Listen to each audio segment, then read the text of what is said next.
You wouldn't normally associate him with sport and tennis, but world number one, Novak Djokovic, has won an appeal against this decision to refuse him a visa ahead of the Australian Open. And Nigel, you are with Novak's family.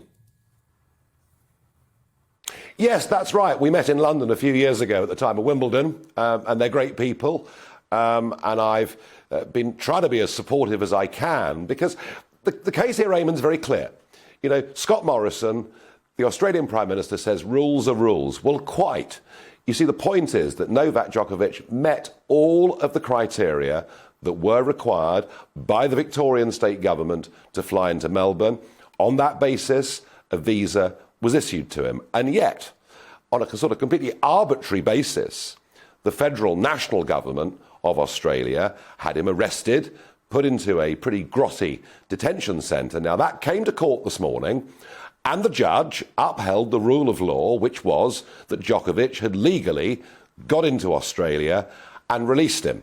So you would think that the family would be celebrating and partying, even though it's only 9 o'clock in the morning. But here's the thing.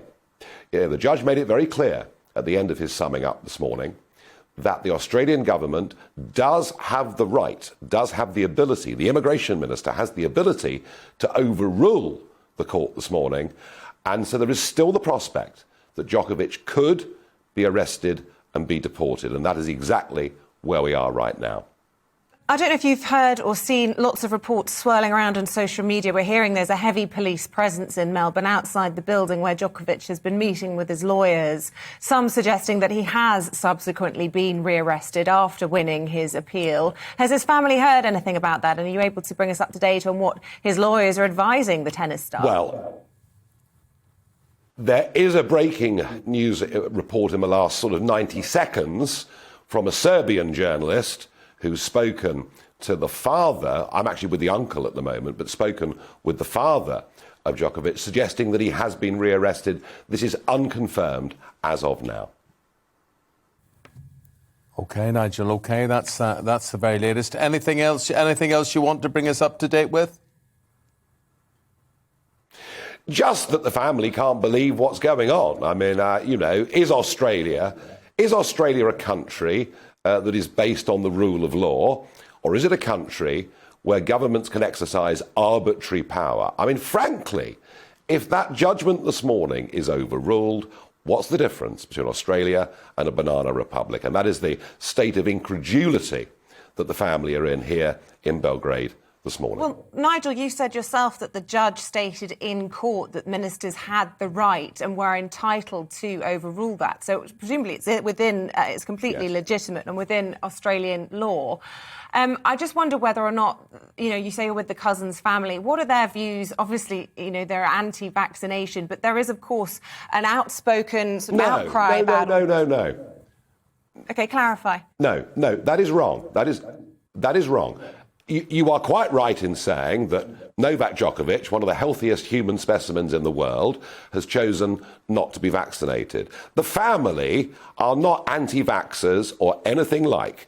They're believers in freedom of choice, and it's just as simple as that. And so, no, to say the whole family are anti-vax is simply not right. OK, and are you able to clarify a little bit of detail about some of the photographs that were published over the weekend? Because, of course, one of the transcripts that came out from the border interview that he did on Wednesday last week in Australia was that he had tested positive for COVID on the 16th of December, but he was then pictured in Serbia, I think in Belgrade, the following day amongst crowds. Is that breaking rules in Serbia? I am going at 7 o'clock tonight to do a live interview with Goran Djokovic, the uncle, who is the one member of the family that speaks incredibly good English.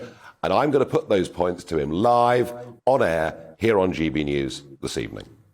And Nigel, do you think any of this has a fallout implication for Novak as a tennis player? How he will be perceived, how he'll be welcomed in other tournaments, whether the Australian Open or Wimbledon? Well, of course, he's 34 years old, which probably means, I mean, even though he's in incredible condition, but probably means he's got a maximum of 4 years, let's say, left at the very top of the sport. If he was to finish up getting arrested today and barred from going back into Australia for 3 years, well, he's won 9 Australian Opens, but I mean, that could be the end of it. Quite how the British authorities will respond, I don't know. But you know something, if he obeyed the rules, the immigration rules coming into our country, it is unthinkable that our government would overrule it. And yet that's the prospect we're facing right now with Australia. So, yeah, this obviously has a very serious effect. As you know, there are these 3 huge stars all vying to be the all-time number 1 in terms of the number of majors. So, yes, this could, I mean, potentially it's a very, very serious setback for him.